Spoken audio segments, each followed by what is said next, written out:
Welcome to the Layman Seminary. And I know there's other people watching, but right now, this is directed to my wife.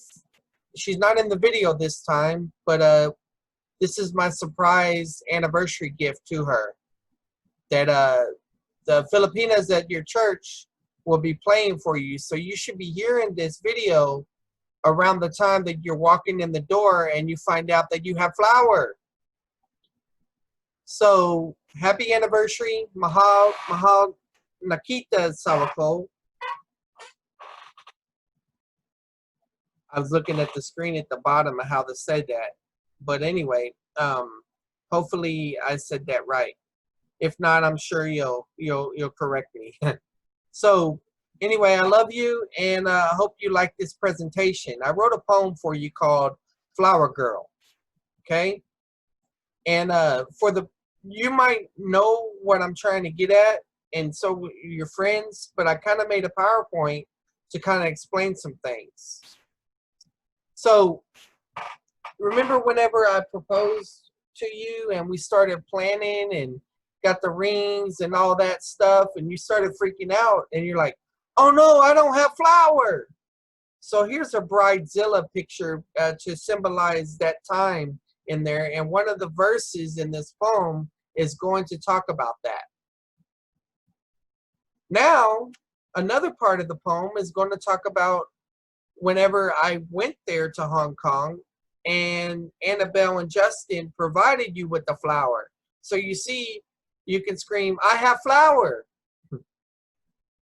And then here is a clip that I'm going to play. I'm going to try to at least. And you'll clearly get the idea of what's going on here because you forgot your flour in your room.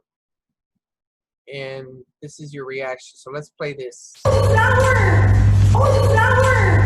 Oh, the flower! Oh, the flower! Oh, the flower! Oh, the flower! So that's the uta flower, uta flower, uta flower. We can make a TikTok out of that maybe later on. I know you Filipinos are talented and y'all love TikTok. So, oh, the flower! Okay.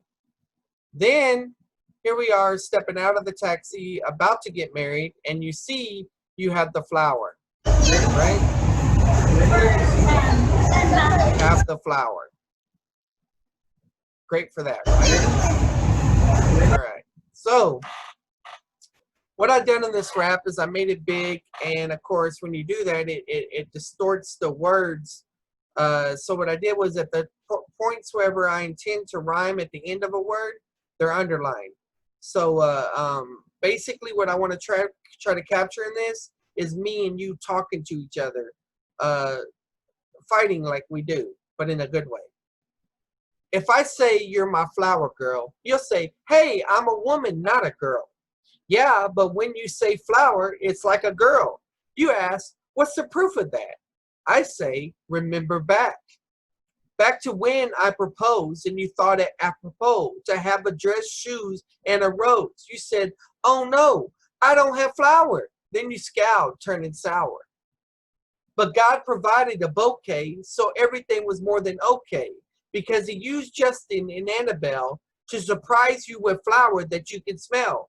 And like a girl, you squealed for real. So chill when I call you my flower girl. But I know, my Janet Cat, how at first you may object to that, saying, that don't make sense, Charlie. Use your common sense. So why call me flower girl when it's my wedding? There's no flower petals that I'm spreading, because I'm the bride. You should open your eyes. I reply, but you misunderstand what I mean. You are a flower girl because of how you seem when excited about the lack of flour. I told you that, and we laughed for hours. And you always say the word in the singular, but it's a collective one is what I'm thinking here, because you always say flower, not flowers. In the lobby, don't forget what you said when you forgot the flower, even though you planned ahead. While we're about to get in the taxi, you let out that sad scream that at first left us gasping. You screamed, ooh, the flower! Ooh, the flower! So Jonah did what was in her power, took the elevator up the tower so we could marry in just an hour. Now you could pose for the photos, not feeling like I was a no-show. And you didn't dress in old clothes because Sandy gave you the wedding dress for the road though. And Joyce made sure it would fit right and did your makeup so it was did right. So when I call you my flower girl, let it sit right because I just explained it in rhyme. So it's a year later, but you can't exclaim here that you don't have flower because there's no plane here. Even though I can't fly there, want you to know I'm right there. So your friends pitched in for this surprise and were watching your eyes to see if you'll cry. We're sure many hugs will follow because it's the opposite of sorrow. The flowers symbolize hope for the future. When I see you later, but I'm hoping it's sooner. I only rap because I can't be a crooner.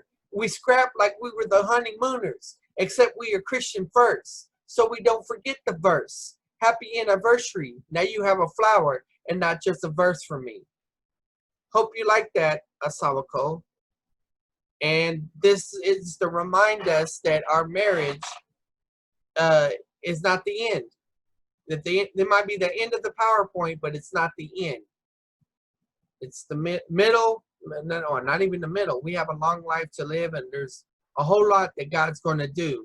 You know, so I thank you, and I thank your church for their support and allowing me to express my love to you. Love you. Bye.